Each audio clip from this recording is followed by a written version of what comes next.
I'm Holly from Flow Movement Therapy, where we help active people with hard-to-resolve injuries get their lives back by teaching them to move better. Today we're going to talk about shoulders.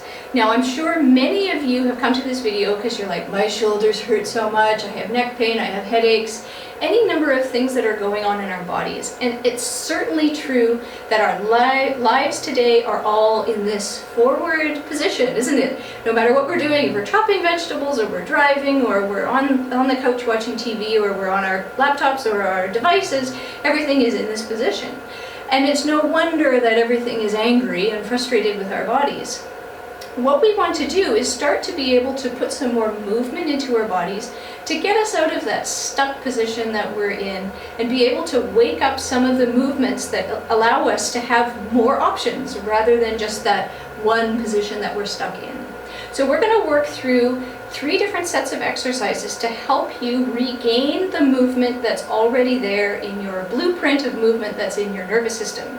So the first one we're going to do is going to be down on the floor. The first set of exercises we're going to be lying down. So if you want a yoga mat or something comfortable to lie on, and if you want something for just underneath your neck so you can relax, you can go ahead and have that. So what we're going to do is we're going to lie down on the ground, and we're going to work on moving the pelvis and the ribs and the head, coordinating those movements together to be able to get the movements that we need to do to alleviate some of the things you're experiencing in your shoulders. So we're going to be lying down, and first thing we're going to do is start tilting our pelvis. So we're going to tilt our pelvis so that we're increasing this curve in our lower back. So we're going to tilt our pelvis so that we feel this curve increase, and then we're going to go back to our relaxed position. So we're going to tilt our pelvis and increase the lower back curve, and then come back to our resting position. So just tilting our pelvis forward and back, or forward and neutral, we can get some of that movement that we need to get at the far end of what our shoulders are attached to. And here what we want to do is we want to check in and with some curiosity and see what is it that your rib cage is doing. So if we're focused more on our pelvis and we ignore our rib cage, what do our factory settings want our rib cage to do? So for me, and what I'm hoping you're experiencing, is that your chest is going to lift. If we feel the pressures on the floor underneath our rib cage, as we tilt our pelvis, we should feel those pressures roll all the way up towards the top of our shoulders. So see if you can allow the pressure underneath your rib cage to roll up towards the top of your shoulders. And to see if you can coordinate that tilting of the pelvis with the lifting of the chest. So you'll feel this will puff out like you're lifting your chest up. Now at the same time, as we move our rib cage, what is it that your neck and your skull want to do? Now ideally those factory settings would be that your chin would tuck and you'll get length along the back of your neck. So ideally you will get the chest will go one way and your skull will go in the opposite direction. Now what we want to do is just have some curiosity about what happens if we just move one of those. So let's go up to your skull. And if you tuck your chin, let's see, does your chest want to rise? And just have some curiosity about how those two might coordinate together and what that might mean for the experience that you're having in your shoulders. And then we're going to talk about the flip side of the coin. So when we tuck our pelvis under, what is happening in the whole rest of the chain? So let's start with our pelvis. So tucking your pelvis under, feeling like the pressure on your pelvis is rolling up to the top, and you'll feel those, hopefully your lower spine will be reaching down towards the floor. So you'll get some pressure with the spine against the floor. And as you're doing that tilt, check in what's going on in your rib cage. Hopefully your factory settings are that the pressure that you're feeling in your rib cage is rolling all the way down to your lowest ribs. So as you're tucking your pelvis under, tilting it back, you will feel the pressure roll into the bottom end of your ribs. And then, if we check in with the skull, hopefully your factory settings get your skull to want to look at the wall behind you. So as your chest drops down, you're wanting to look up and behind you. So then let's go back to what your skull is up to and see if you move your skull so that you look up towards the wall behind you, does your chest want to drop? Does your pelvis want to tuck under? And are all those coordinated together? And then you can start articulating all the full range of motion, slowly getting your body used to doing all of those movements together. So once we get familiar with doing that, we're going to now stand up and we're going to do those same movements up against the wall. So now we're going to take those same exercises that we were doing down on the floor and we're going to do them standing.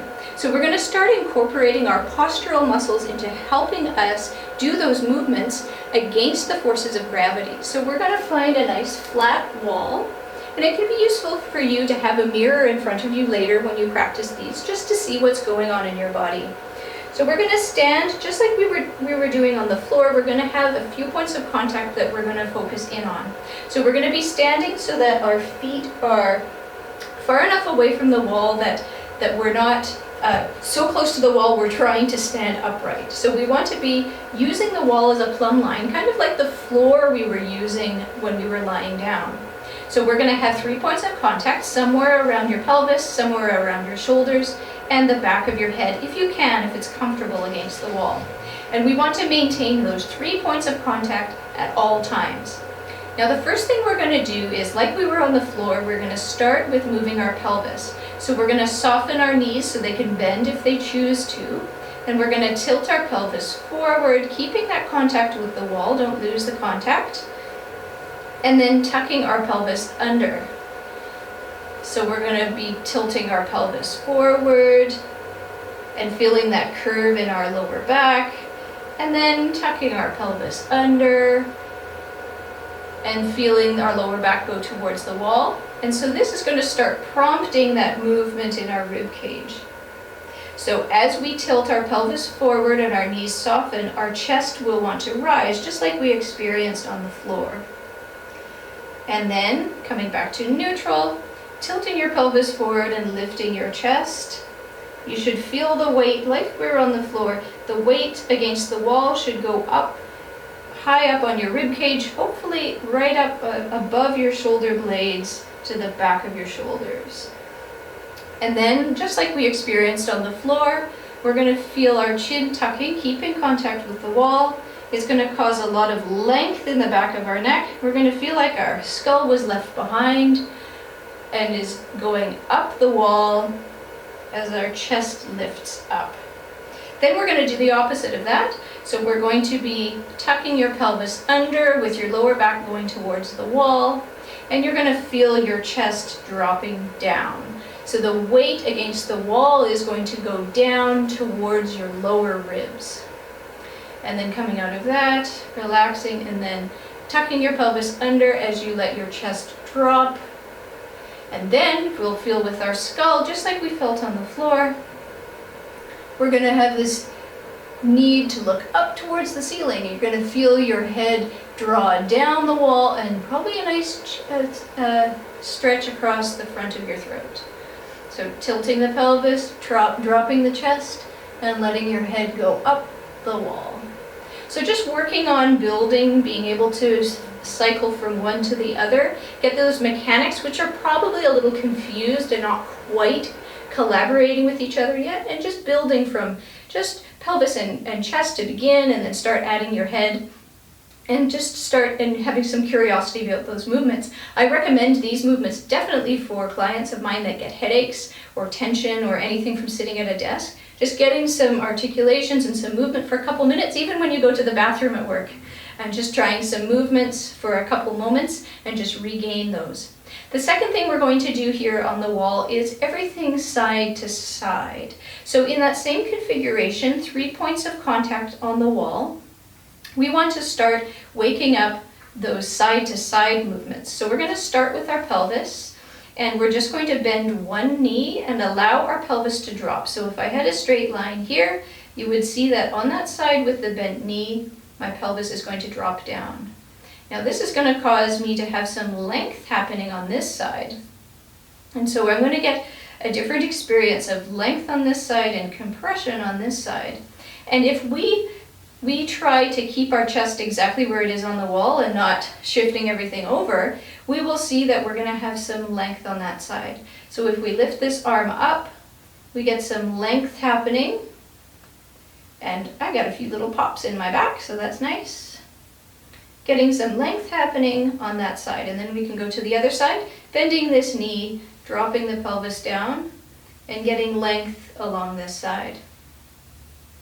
Getting a nice opposition, and make sure you're not rotating or moving away from the wall, keeping those points of contact with the wall, and keeping everything moving in your side to side motions. Now, we're going to add our head in. So our nervous system wants to keep our eyes level. That's pretty functional for us as people walking around.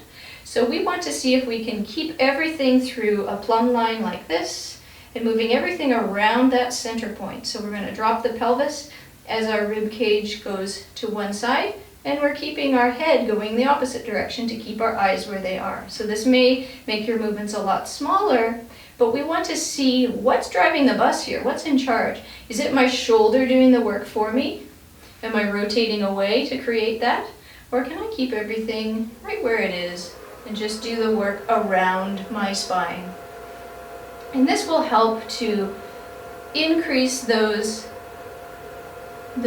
opportunities for movement that may be missing from your body and being able to reintroduce those. So the 3 things that we did was doing those movements of going forward and back, lying on the mat, bringing those back to doing those in an upright position, tilting your pelvis, moving your rib cage and your skull, and then doing everything in the side to side motion. And if you're finding that your body isn't able to do all of those things at once, you're not alone. Everyone goes through that same experience. So we want to start maybe just with the rib cage, get familiar with that, start adding the head, then start adding the pelvis, or vice versa. Slowly integrating those in and using all of these movements as ways of alleviating shoulder pain and headaches and different things that you're feeling from your more sedentary lifestyle that we want to start waking up. So if this was useful to you, please subscribe, please like, share with anyone who can use this information. If you want to work with me one-on-one, I do that through my internet connection, through Zoom. We can meet from anywhere in the world, it doesn't matter. You can find me on flowmovement.ca and we can set up a meeting. I hope this was useful for you, and have a good day.